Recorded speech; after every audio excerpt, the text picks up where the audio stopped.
Graça e paz, meus irmãos. Vamos dar início ao nosso momento de devocional. Tome a sua Bíblia na primeira epístola de João, capítulo 4, versículo 19. Vamos ao texto. Nós amamos porque Ele nos amou primeiro. Irmãos, dando continuidade à meditação da palavra de Gálatas, capítulo 5, versículo 22, que diz: mas o fruto do Espírito é caridade, que pode ser traduzido como amor, gozo, paz, longanimidade, benignidade, bondade, fé, mansidão e temperança. Nós vamos meditar a cada dia cada um desses frutos que o Espírito Santo de Deus gera em nós.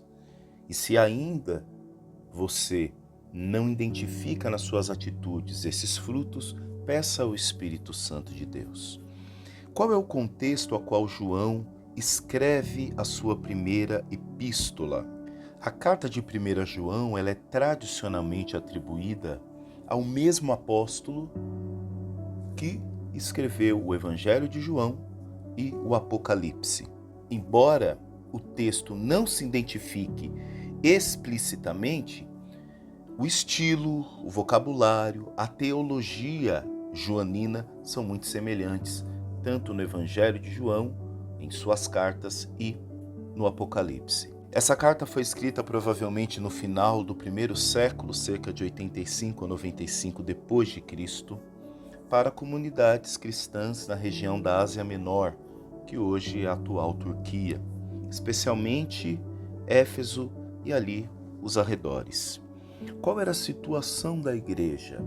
Essas comunidades elas estavam enfrentando muitas divisões internas causadas principalmente por falsos mestres, conhecidos mais tarde como protognósticos. Eles ensinavam que o conhecimento espiritual, que é a gnose, era mais importante do que o amor, a conduta moral.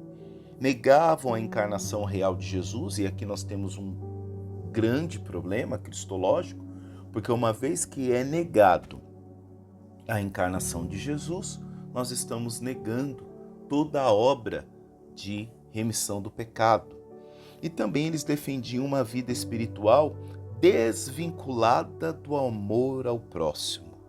E diante disso, por conta dessa doutrina, essa doutrina levava alguns crentes a viverem na indiferença, no ódio, o que contraria totalmente o mandamento do amor.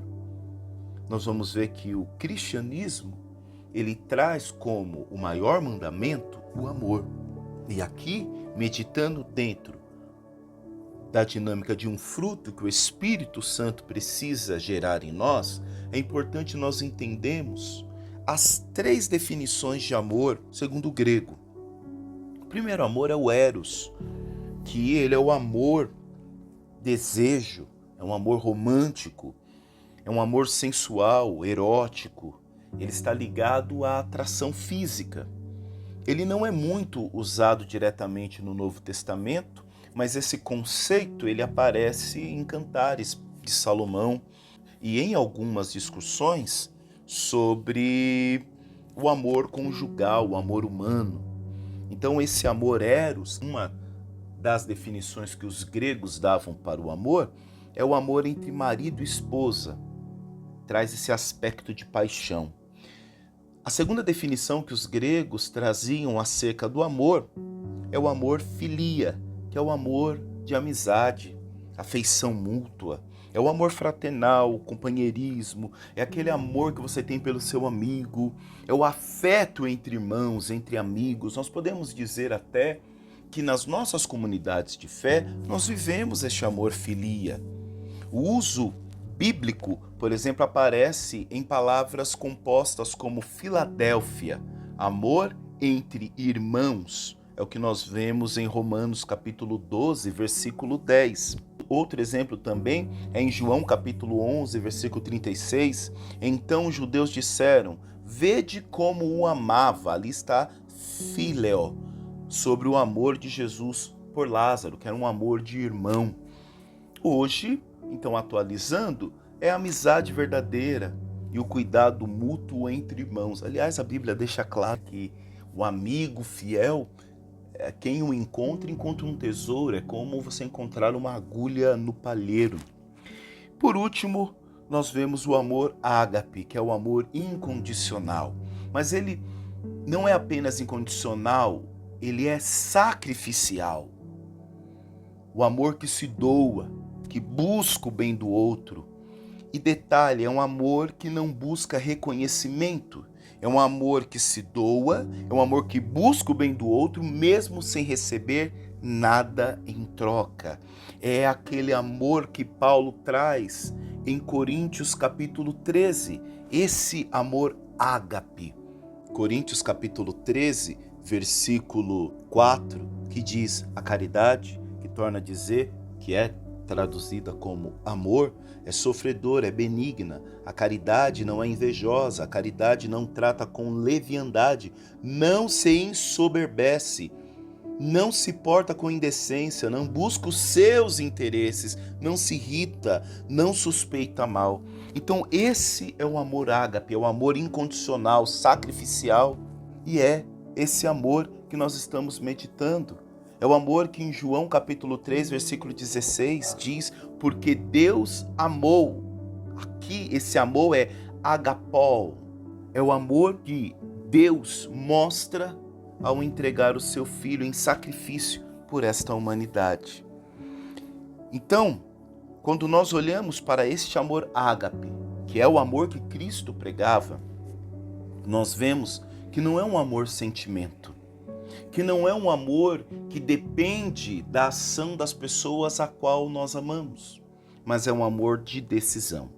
E por ser sacrificial, é um amor que vai doer, é um amor que vai ferir, é um amor que vai machucar. Então, como viver esse amor? Não tem como.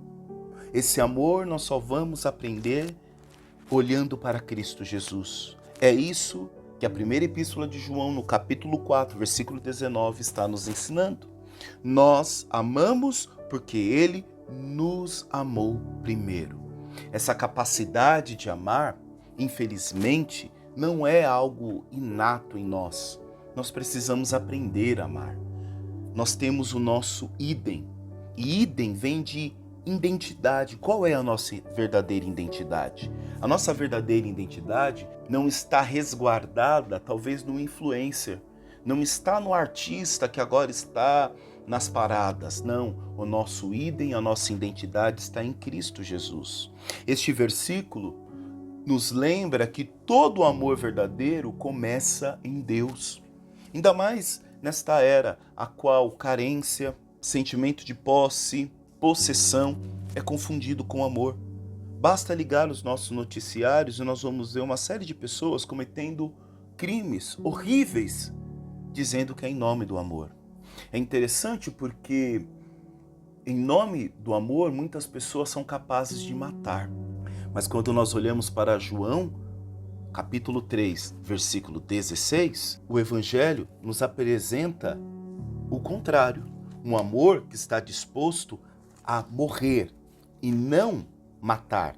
Um amor que está disposto em se sacrificar por amar. João capítulo 3, versículo 16.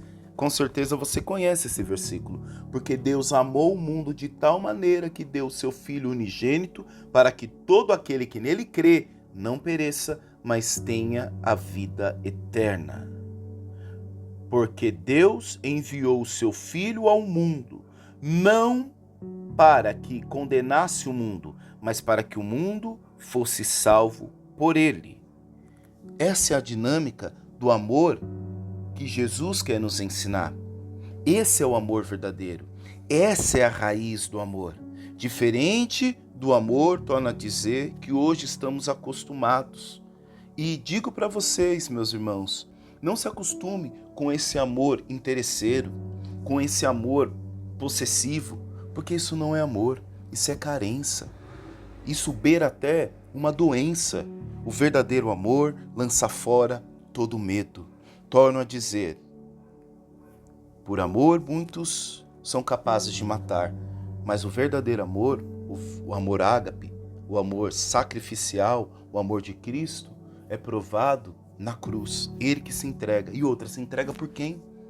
Por nós, humanidade decaída, que nada tínhamos para oferecer. E ainda continuamos não tendo nada para oferecer. Só esse amor que vem de Deus, nos permite amar as pessoas, perdoar, acolher, viver em comunhão. Por quê? Porque somos bons? Não, porque Ele nos amou primeiro, de forma condicional, entregou seu Filho por nós. Quem? Somente você que é pai, você que é mãe, que está participando deste devocional, você teria coragem de entregar o seu filho por esta humanidade? Certamente não. Então hoje somos chamados a reconhecer essa fonte de amor. É uma fonte. A mesma fonte que a mulher samaritana no Evangelho de João capítulo 4 encontrou. Uma fonte inesgotável, uma fonte que jorra, uma fonte que está disponível. Uma fonte que não te ama pelo que você tem, nem pelo que você vai ter. É um amor que se completa amando. Então nós somos chamados a ir até essa fonte. Para quê? Para que possamos viver de forma mais leve, generosa. Quando entendemos que somos profundamente amados, somos capacitados a amar sem esperar nada em troca, irmãos. Infelizmente, nós estamos vivendo um amor de interesses, um amor muito leal, mas pouco fiel. Como assim, pastor? Por que um amor leal e pouco fiel? Porque a lealdade, ela se torna um contrato bilateral. O que é um contrato bilateral? Se ele quebra, eu tenho o direito de quebrar. Mas o amor sacrificial, ele é unilateral. Independente se ele quebrar a aliança, eu sigo amando. É desta forma que Deus se comporta conosco. Quem perde ao quebrar a aliança somos nós. Isso não muda a essência de Deus. Isso não muda quem é Deus. Deus continua nos amando. Claro que Deus não compactua com o nosso pecado, mas Ele nos deixa livre para viver as consequências que o pecado pode nos trazer. E quando decidimos voltar, Ele está de braços abertos, porque só nele nós encontramos amor verdadeiro. E quais os pontos nós podemos aplicar através desta palavra? Primeiro, reconhecer a origem do amor. É muito importante fazer esse trajeto de reconhecer a origem do amor. Porque quando nós entendemos da onde vem o amor verdadeiro, nós não mendigamos qualquer amor. Tem muitos relacionamentos hoje sendo sustentado dia após dia por uma promessa de um dia alcançarem um amor verdadeiro. Mas eles não entenderam que o amor verdadeiro está em Cristo Jesus. Então o amor de um casal, ele não é sustentado pelo amor da mulher ou pelo amor do homem. Não. Esse amor é sustentado pela terceira pessoa que precisa estar nessa relação, que é Cristo Jesus. E o amor é a porta para todos os outros frutos do Espírito. Porque se você não ama, não tem como você viver em paz. Se você não ama, não tem como você ser temperante. Se você não ama, não tem como você ser paciente. Então, primeira coisa, antes de buscar amor em pessoas ou coisas, porque tem muitas pessoas acumulando coisas, um desejo de ser amadas. Então, primeira coisa, lembre que Deus é a fonte suprema. Lembre-se que você é amado de Deus. Não se permita um amor menor. Não se permita viver um amor que te prende, que te fere, um amor que te agride. Isso não é amor, irmãos. Isso é doença. Isso precisa ser combatido. E torna a dizer, nós como pastores, líderes religiosos, nós não podemos negligenciar isso. Nós precisamos entender, quando passou do respeito, não há mais amor ali. Eu vejo pessoas insistindo em relacionamentos onde são agredidos. Pessoas que são agredidas fisicamente. Pessoas que são agredidas moralmente, através de palavras. E mesmo assim diz que é amor. Eu desconfio que aí haja amor. Uma pessoa dessa nem se ama. Então a primeira coisa é, lembre que Deus é a fonte desse amor. Ao acordar, ao agradecer, você possa dizer: Senhor, obrigado porque me amastes primeiro. Quando não tínhamos nada para dar, quando o nosso currículo não testemunhava ao nosso favor, Ele decidiu nos amar primeiro. Então saiba que Ele te amou primeiro. Existe uma fonte. Existe uma fonte. E esse amor é supremo. Segundo ponto, amar sem condições. Agostinho de Hipona, o famoso Santo Agostinho, ele tem uma frase que diz: a medida do amor é amar sem medida. E isso é difícil, irmãos. É um fruto do Espírito, então precisamos pedir ao Espírito Santo de Deus. Não é fácil. Praticar atos de bondade é um bom exercício para começar essa caminhada de amar sem condições, mas sobretudo praticar esses atos sem esperar retorno. De forma simples, varrer a calçada do vizinho, tirar a sujeira que o cachorro fez na frente da porta do vizinho, ajudar alguém a atravessar a rua, ajudar alguém a carregar uma sacola, não sei, lavar o tapete da pessoa que está doente, dar uma carona, acompanhar alguém no médico, e tudo isso sem esperar retorno. Pode ser um abraço, elogio, tudo isso sem esperar retorno. Porque, como diz a palavra de Coríntios, o amor não busca os seus interesses. E por último, refletir o amor de Deus. Lembre-se, o fruto tem um objetivo. São características visíveis de quem anda guiado pelo Espírito. Então, hoje, onde você for, no trabalho, em casa, na rua, na igreja, procure ser um reflexo do amor de Cristo. Mesmo com quem é difícil amar. E quando eu digo difícil amar, é porque o amor é uma decisão. Eu vou ser sincero, irmãos, não espere um amor brotar no teu coração. É um exercício.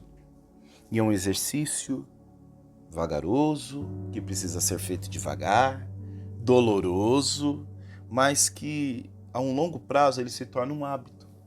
Se decida hoje. Se decida hoje em amar. Você pode hoje decidir talvez ofender, machucar, revidar, agredir, ir para as vias de fato. Mas hoje eu lhe convido, lhe proponho um desafio. Lhe convido hoje a se decida a amar. E eu tenho certeza que você não vai perder nada com isso. A gente não perde nada, irmãos, amando.